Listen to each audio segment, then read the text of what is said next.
ladies and gentlemen, episode number 160 of Let's Go Racing Time with Jones. Daniel Hemric here with you as we look back on the big win for Chris Buescher at the Glen. We will break that down, share our thoughts on him getting the job done, taking down SVG in an exciting finish, and a bit of a shakeup in the playoff picture. We'll discuss all that and more heading into this weekend's race at Bristol. We'll talk about this weekend's race at Bristol. Also go over our news and notes, plenty of headlines to discuss in just a little while from right now. And we'll have our mailbag segment coming up at the end of today's show. Dominic, always a pleasure, my friend. I just saw you this weekend in New Mexico as I stayed at your casa. And I hung out with you and your wife, Felice, and your son, Christopher. And we made the most of it. We had a really good time. Oh, we sure did. We had a great time. Had a fun time in Albuquerque. We got to spend some time placing some bets on some sporting events, of course, at the casino. It paid off for me. And it did pay off for you. Some New Mexico cuisine, some good eats in this part of the state, in this part of the country. So glad you got to come out and experience it. And now I got to return the favor and come see you.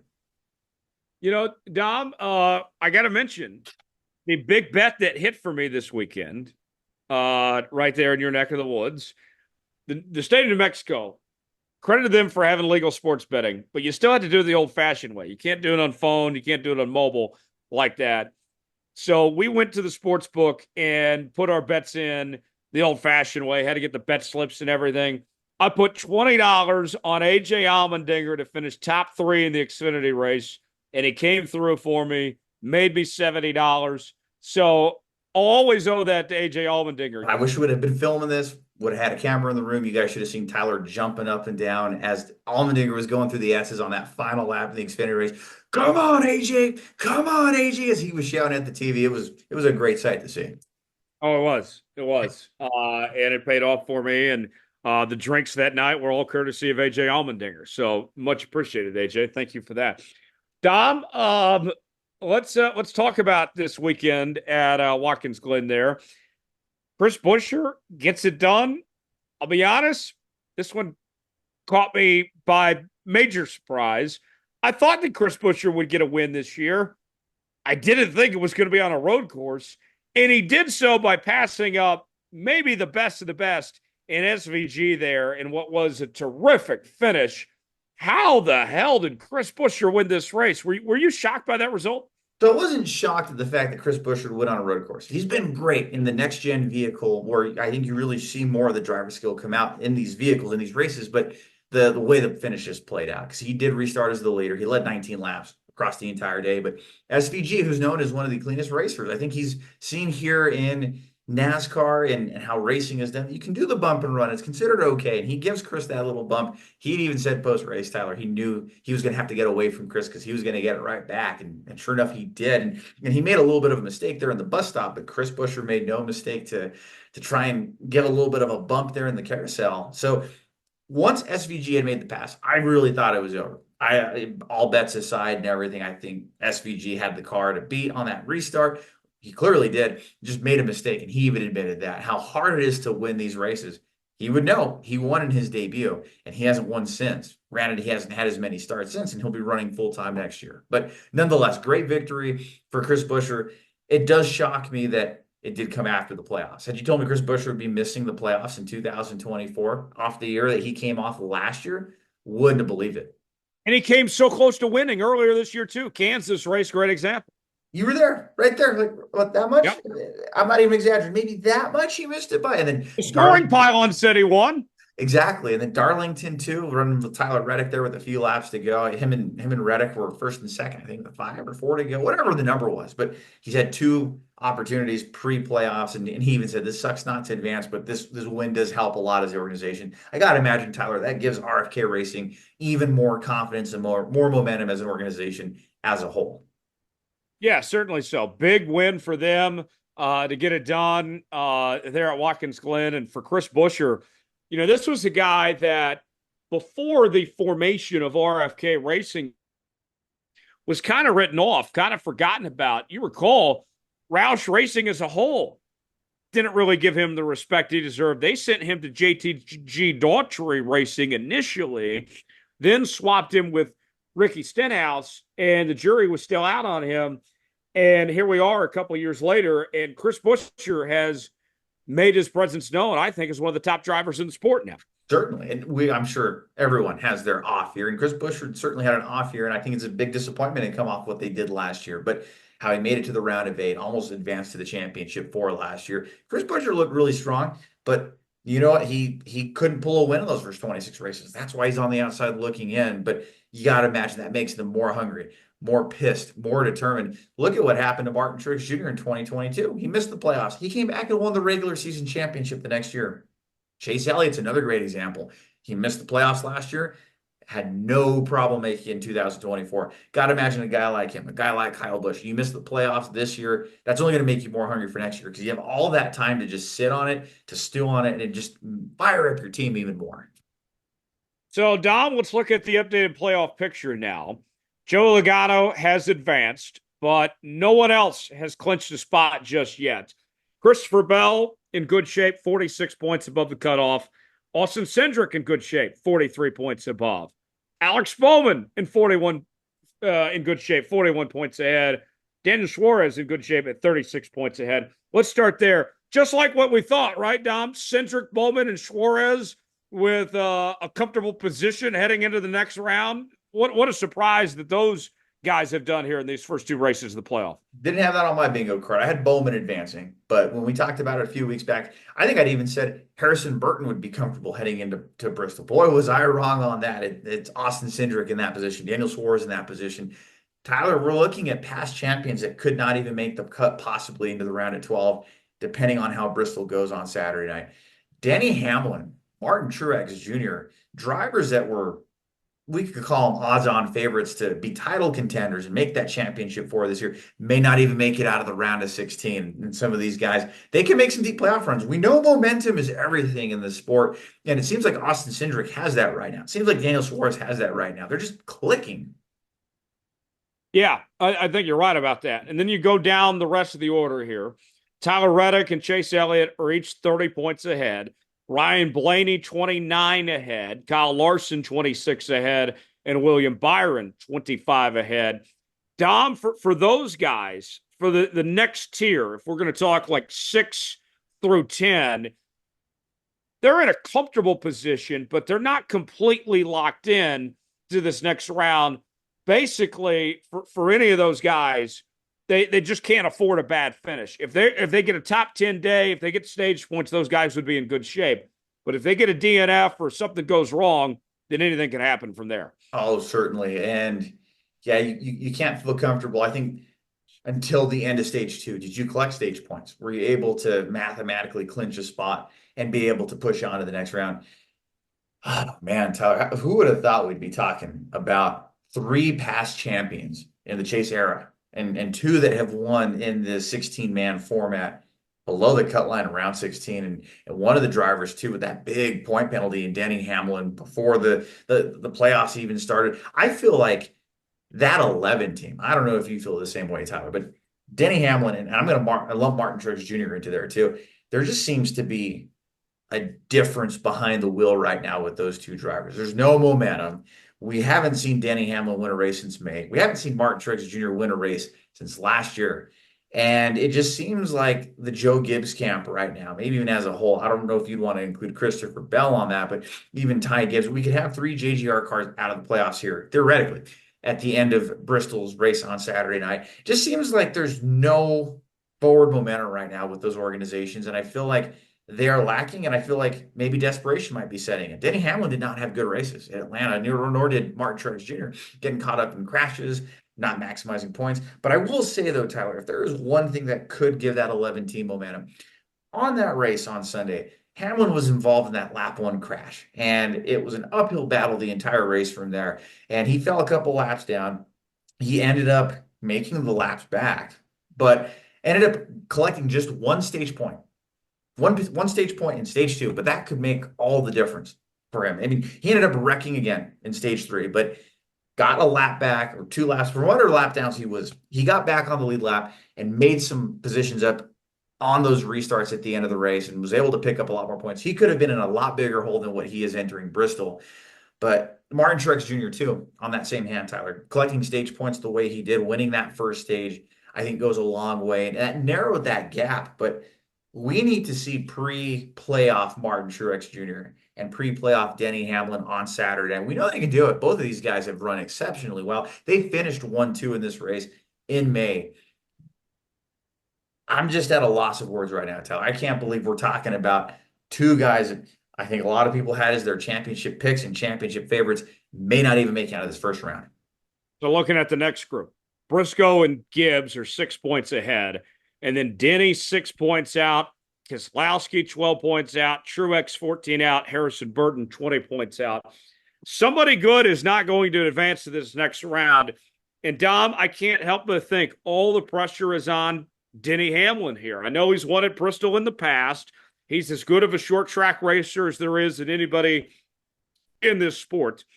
And we've seen him over the years struggle in the playoffs and have, those moments where he's squandered. And I heard him joking about this week that he's blaming his new dog that he's got as being the reason for his struggles, that his crew chief, Chris Gabehart, has even said, could you potentially get rid of the dog for a week or something here? I mean, this dog is bad luck. He's had 3 DNFs since he's got this dog.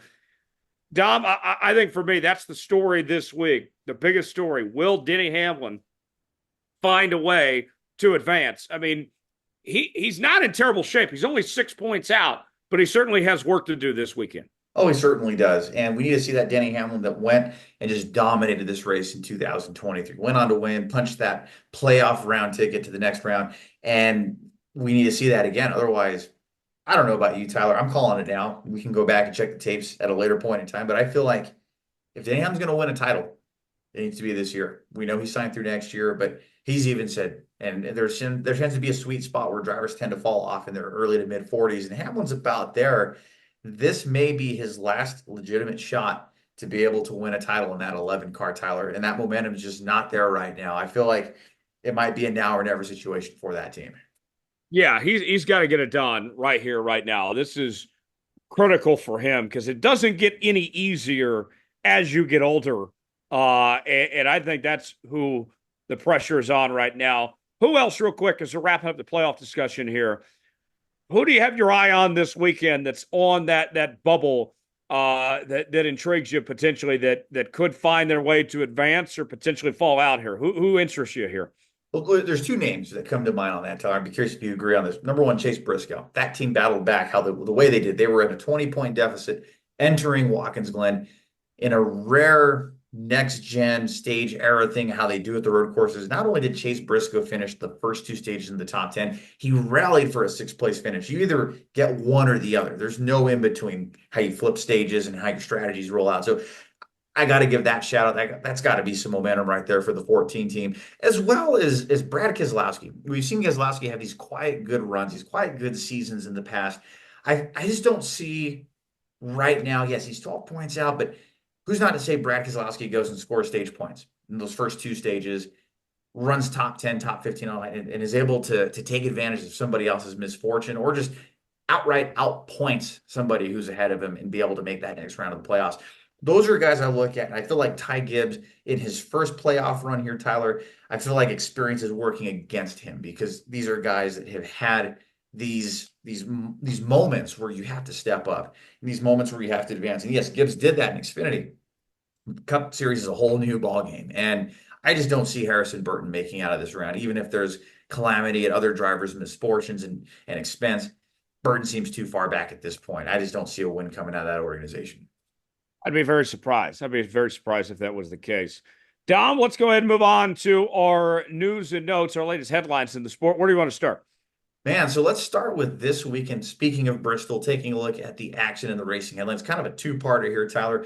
As we look towards the race weekend, we know it's the return of Dale Earnhardt Jr. at Bristol Motor Speedway running the NASCAR Xfinity Series, with Jr. making his one-off start that he does every year for his own organization, something he has been doing since 2018. Perhaps his last race. He has said that in the past, but perhaps maybe this Bristol one will be the swan song start for Dale Earnhardt Jr. That deal comes together with the Unilever brands that sponsor his car and being able to run the 88. So we'll see. Is this Dale Jr.'s last race? time will tell, but it sounds like it's going to be a fun time. And catching that race, Tyler, you're going to have to catch it and turn that TV to CW, because CW takes over as the first race here right ahead of the playoffs. They're going to continue their coverage throughout the end of the year. All the same sportscasters and broadcasters that you're used to seeing on your television every week, but just a change of the channel to CW as they prep for the 2025 NASCAR Xfinity Series season. Yeah, it'd be an NBC production on the CW, and you'll still have practice and qualifying on USA like you normally would. But certainly a changing the guard as we begin this new era of NASCAR and the CW. They'll take over from here, and they'll have the entire schedule next year for every race in that front. Now, as far as Dale Jr. goes, I'm excited to see Dale Jr. behind the wheel. I think it is an honor. It is a privilege for us as race fans that we get to see Dale Jr. in a race car. Do I expect him to win? Honestly, no. But I expect him to contend and put on a show and be running up towards the front.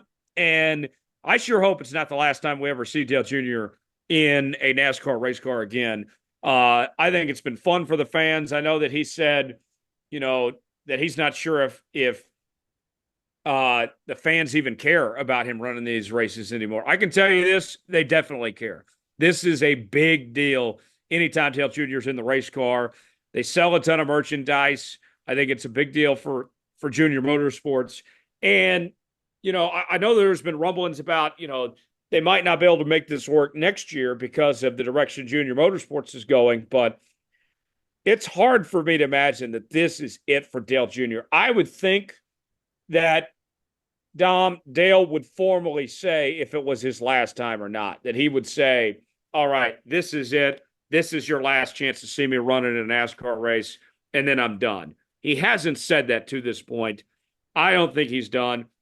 And that's not to say that he won't do it next year. Maybe he takes a year off or something, but, hell, we saw Darrell Waltrip hop in an Xfinity car when he was almost 60 years old. We saw Bill Elliott run an Xfinity car in his 60s. I imagine it's very hard to believe this is the end for Dale Jr. here. Oh, certainly. I feel like him having the fan base he has, I don't want to say he owes it to his fans, but you're right. There'd be some more formality to it. Hey, this is the last time I'm going to do this, so make sure you tune in, or have some sort of commemoration around. I don't think this is the last time, but I do feel like, Tyler, more of these one-off deals have happened than are ahead of him. So however many left, maybe on the palm of our hand, maybe 5 left, maybe 3 left. But you're right. Darrell Waltrip ran an Xfinity car, a Busch Series car at that time in 2006 at Martinsville. Bill Elliott was the first NASCAR Hall of Famer to come out of Hall of Fame retirement, or whatever you want to call it, and ran that Xfinity race for GMS Racing, I believe, at Road America in 2018. So it can happen. It is certainly doable. And certainly, if Junior's trying to go for that record that Morgan Shepherd has, he's still got 20 years to go do that. So maybe there's a lot more races if that's what he's really trying for. Yeah. There's still plenty of time for him to do that. And like I said, even if he doesn't run next year, that doesn't mean that he's never going to run an Xfinity car again. He's all in on the Cars Tour and all that. So, maybe we see him more doing that, but I find it hard to imagine that Dale Jr.'s done. What else we got, Dom? So looking ahead to the 2025 season too, Daniel Hemric is a name that has popped up over the last couple of weeks. What is going to happen with his future? We know Hemric, the 2021 NASCAR Xfinity Series champion, has been running with Kaulig Racing on and off, and this is his first full-time year running in the Cup Series for the organization. But rumors are circulating, Tyler, that Hemric will not be back in that ride, but rather a familiar face in the Cup Series garage, Ty Dillon, might be taking the reins of that 31 car. And that 31 car as well and they had Hemric this year. Justin Haley ran that vehicle last year. And it just seems like, Tyler, just again, an outsider looking in, doesn't seem like Kaulig Racing they have a big rotation of drivers. We haven't had a consistent thing. Allmendinger's been pulled from the 16 car, put back, and Ty Dillon has run that 16 car as well this year. So Ty Dillon, potentially a replacement for Daniel Hemric in 2025. Right now, currently, Ty Dillon is running the full-time schedule for Rackley War in the 25 truck in the NASCAR Craftsman Truck Series. So if he were to come back to the Cup Series, this would be his first full-time venture since last year, where he had the one-year deal with Spire Motorsports. He did seem to have consistency with the Germain Racing, but just has bounced around different rides, ran the 42 car at GMS Petty. So he's been with a few organizations. This, I believe, would be his 4th different full-time venture in the Cup Series. I just don't understand it. And it's no disrespect to Ty Dillon. Ty's been great to me. He remembers me every time that we run into each other, and we've had some great interviews. Ty's a great guy, so don't take this the wrong way. Nothing personal against Ty Dillon. But Ty Dillon has shown nothing. Let's be honest here. He has shown nothing that says that he should be a full-time driver of the NASCAR Cup Series. Let's be honest about that. Meanwhile, Daniel Hemric has quietly had a decent season. That Kaulig team has a lot of problems. We know their cup program has struggled. I didn't like moving AJ out of that car. I thought they did AJ wrong last year. But Hemric has, done fairly well, all things considered. I just don't understand what's going on at Kaulig. I know that a lot of it has to do with financial reasons and all that too. And obviously they're affiliated with RCR, so the Dillon family might have something to do with that too. But to me, it just doesn't make any sense. Kaulig, this was a team that's done so well in the Xfinity Series, and their Xfinity program is not what it once was. SVG's had a very solid year, but that's really been about it on the Xfinity side. And you go on the Cup side, and the way that they've struggled as much as they've had and not reached their full potential here, it's just a mess right now. And Kaulig, this was a team, Dom, that had so much potential, so much promise. When they came into the Cup Series, they were talked in the same breath as Trackhouse in 2311, and they haven't even come close to that. If they put Ty Dillon in the car, it doesn't even feel like they're trying. I know. I feel like Daniel Hemric with his 4 top tens this year, there's some momentum rolling right there. And I know Hemric's not up front leading laps or contending for a playoff spot, but he's outrunning some of the guys in that echelon that they are in the Cup Series, that maybe second or third tier of echelon of drivers and teams. You got to imagine consistency would help in a situation like that, Tyler, but you're putting another full-time guy that was already in that ride before in that 16 car with Allmendinger in 25. And again, just calling it as I see it, what can Ty Dillon do to help that program? What can Allmendinger be learning from Ty Dillon? I just don't know if that's even a good teammate stable. I feel like you have Hemric and Allmendinger there. At least you've had consistency across this year, and those two have worked together over the years with Hemric running in the Xfinity Series. I feel like that would have been a better match with that, but hey, I'm not the one making the decisions. Yeah, I don't understand it. I feel bad for Daniel Hemric. I would think, though, he is a past Xfinity champion. I don't know if it's with Kaulig or another team, but if Hemric has to go down to the Xfinity Series, I would imagine he would go to a pretty decent team. Absolutely. You would know he would have opportunities, and that past champions provisional is still in play in the Xfinity Series. He's going to have a ride for life. Yeah, I think so. What else we got, Tom? So heading off to the NASCAR this weekend, we have the Bristol night race, of course, looking ahead to it. It's going to be a great showdown where you have field going from 16 to 12 in the NASCAR Cup Series. The Bass Pro Shops night race this Saturday night. If you had to guess, Tyler, unless you've already looked, who's the odds-on favorite? Who's the odds-on favorite, and what are their odds?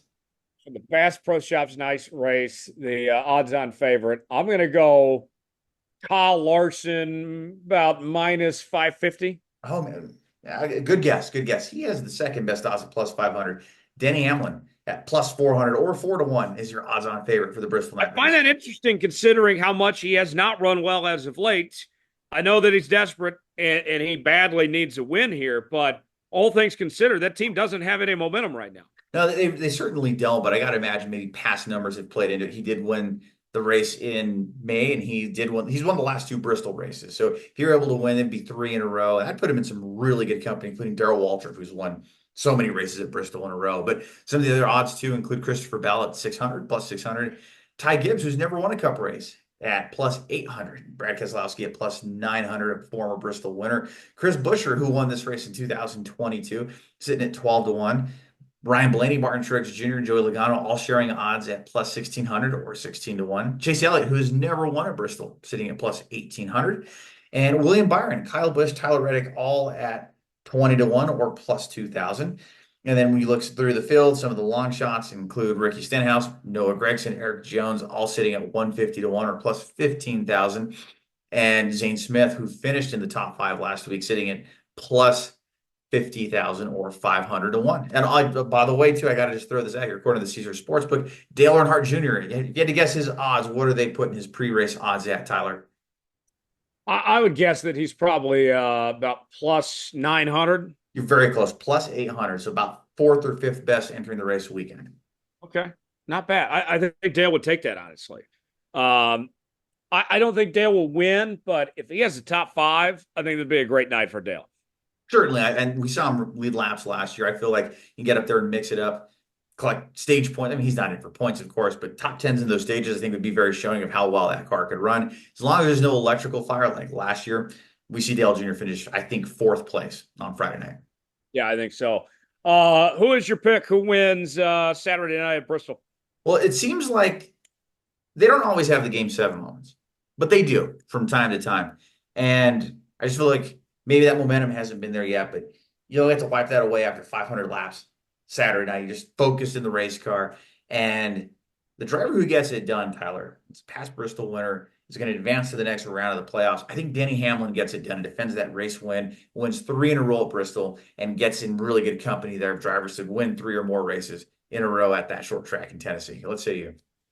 You know, he doesn't necessarily need a win to advance, but it certainly make him feel a lot more comfortable. I got to go Kyle Larson this week. I think Kyle Larson gets it done there at Bristol and make sure he's in good shape for the next round. And then the points reset, and then he's back to being in a good position from there. So see how that goes.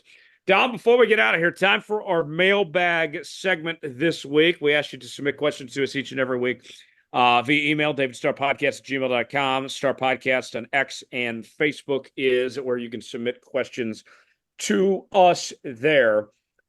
And our first question in the mailbag this week, this comes from Archer. Archer wants to know, guys, we've heard about NASCAR potentially running in Mexico and Canada. We already know they're running in Mexico.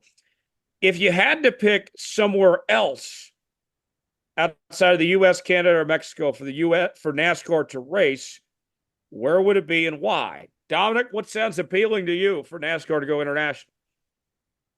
Man, Archer, really good question. You got me thinking on this one. I'm the ones that came to mind would have been like the Villeneuve course in Canada, but man, outside of that, I feel like maybe I'm piggybacking here, Tyler, but maybe some sort of course that Formula One runs on, some sort of course overseas, like in Europe, maybe might be the call for that. And I think you would set that up on the schedule where you'd probably have to have like a week off before and a week off after. It's not like Formula One where they're going around the world every week. They've gotten that figured out. I think NASCAR being primarily North America, you would have to work that and bake that into the schedule where you account for that time off. But that'd be pretty cool to have like a summer race in Europe somewhere, maybe at like on the streets of Monaco or something like that, or somewhere Monaco in would be Germany. incredible.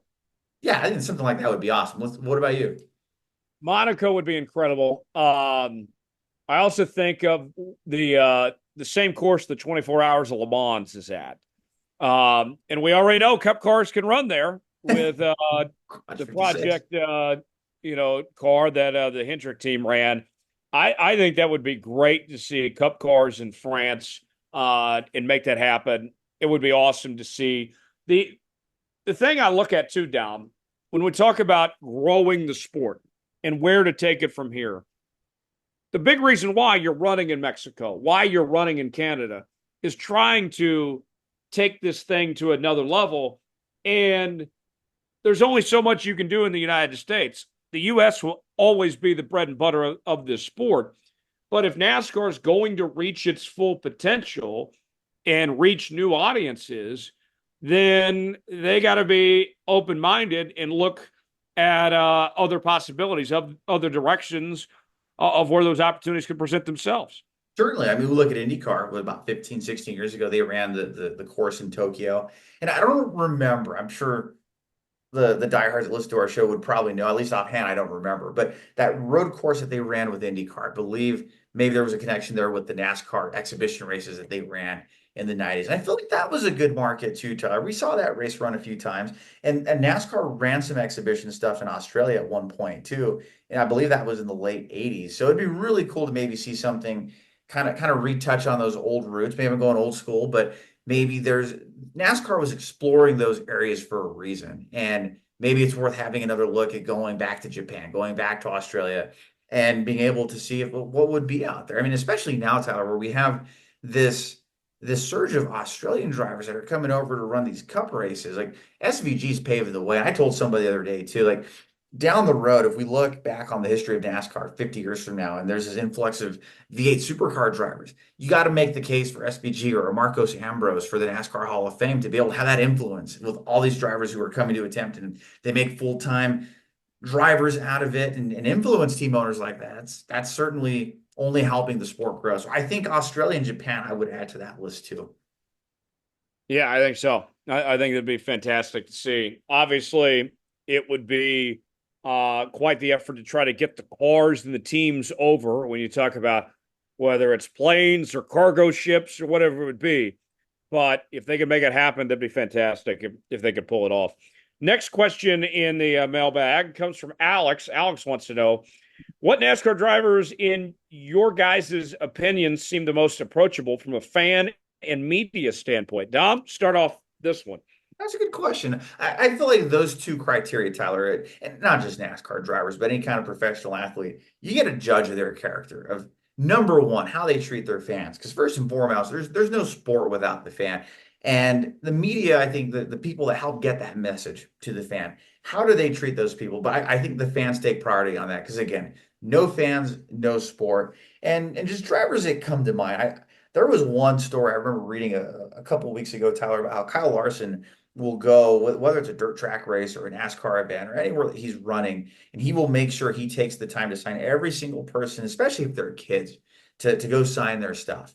And I always thought that's really cool because there's always kids looking up to these people. And he said that too. I was that kid at one point. Another one too, as a media guy, or looking from a media standpoint, he was a ball buster and he could be a jerk sometimes, but I think that was just the fiery competitiveness of him. Two guys actually come to mind, Kevin Harvick and Kyle Busch. But you look on the flip side of that, Tyler, look how they treat their fans. Look at how well they are. All these kids come up to him. Kevin Harvick would pose with kids in victory lane. He'd have all the kids there in the infield they'd go take victory lane shots after he'd win a race. Or Kyle Busch would take the time to really sign stuff for kids. So while a driver may not necessarily be the best, I'm going to use that loosely in quotes, air quotes, to the media, I think how they treat their fans supersedes anything with that. And again, I think it just plays to the fact that these guys are competitors. They want to win. And of course, who's not going to be happy? You shove a mic in somebody's face and ask them how they feel after they climb out of a race car and they didn't win a race. So that's kind of where I go on that. Kyle Larson, Kyle Busch, and Kevin Harvick come to mind. How about you, Tyler, in your experience? One guy I talked about earlier, Ty Dillon, has always been great to me. And he's always great to his fans. Ty Dillon, I would highly recommend. Clint Boyer was always fantastic to me. He always appreciated that I was the guy from Kansas covering him specifically. And we had some great conversations over the years, and he was very approachable. I saw him that way with fans and just so generous. Always liked talking to Kurt Busch. Kurt Busch was awesome to deal with. And he was one of those guys, too, from a media standpoint, that really figured out the media. A lot of these drivers don't understand what we do and what we're trying to do, what we're trying to accomplish. We're not out to get anybody. We're just trying to do our jobs. And Kurt Busch understood that. Not everybody understands that. And some guys are more standoffish. So those are some guys that come to mind that I always respected and always enjoyed talking to over the years. And, certainly it was a lot of fun to deal with them. Just thinking of some others here, Noah Gragson has always been very approachable. He's another good one that comes to mind. Jeff Gordon was always approachable. I remember one time, this is well after he retired, I was interviewing Jeff, and I mentioned that my mom was a Jeff Gordon fan, and he made a point in the interview to shout out my mom, and it just made her day, that Jeff Gordon in my interview was shouting out my mom, and so, yeah, I mean, most of these guys, Dom, I would say, you have very few guys that are assholes, that are dicks. For the most part, everybody's pretty decent to work with and pretty approachable. Some guys are a little more shy than others, but I would say the NASCAR scene, most of these guys have the right idea. Most of these guys get it. Well, they do. They know that the fans drive the sport and the accessibility too. I would tell anybody, where else are you going to be hanging out with a driver and their team before they're climbing in the race car? You're not hanging out with Peyton Manning in the locker room 20 minutes before he takes the field. So that's always the comparison I give people. The accessibility you get in NASCAR is unlike any other professional sport. And the drivers know that, and they realize that. And I think they really treat their fans well. I think that's, at the end of the day, again, you said it best. They're very self-aware. No fans, no sport. Absolutely. Dom, before we go, what's going on with you this weekend, man? What's happening in your world? This weekend, we'll be staying here at home. It'd be nice to have a home weekend again and be back on the road here pretty soon to the next race. But yeah, spend it with some family and family time with friends and as well, and be able to have a good little, I think we're doing a little watch party for the race this weekend. So that'll be a lot of fun. And yeah, should be a good time. How about you, Tyler? It's going to be a lot of football again. Headed to Norman, Oklahoma with my family to go watch Oklahoma play Tennessee. And that game, OU's first game of the SEC, so that'll be a lot of fun. And then working the NFL game Sunday. Got a great doubleheader I'm doing. We got the Seahawks and the Dolphins, and then the Chiefs and Falcons in primetime on Sunday Night Football. So certainly looking forward to that. And Dom, we have a very exciting guest joining us next week.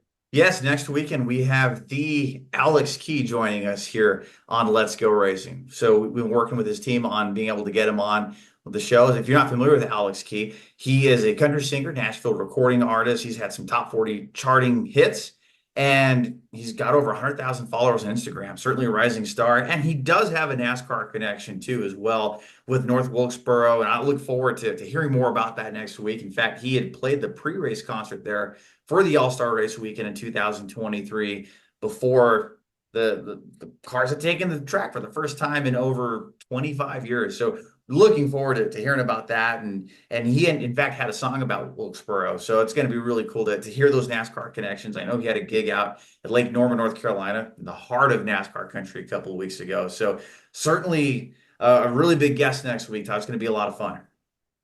Can't wait. Looking forward to it. As always, subscribe to Let's Go Racing. New episodes out each and every week. Apple, Spotify, Google Podcasts, YouTube, wherever you listen to podcasts. Leave us a 5-star review or don't leave us one at all. Hit the like button. We certainly would appreciate it. Follow us on social media at Starr Podcasts on Facebook and on X. Also by email, davidstarpodcast@gmail.com. Check out the Studio Soapbox Network. This show, along with all of our other fantastic shows, the Jones Report, the Coach Bodo's podcast, available on all podcast platforms. And we'll see you right back here next week. We'll put the checkered flag out on this edition of Let's Go Racing. For Dominic Obergon, I'm Tyler Jones. Thanks so long. This has been another edition of Let's Go Racing. We'll see you next week.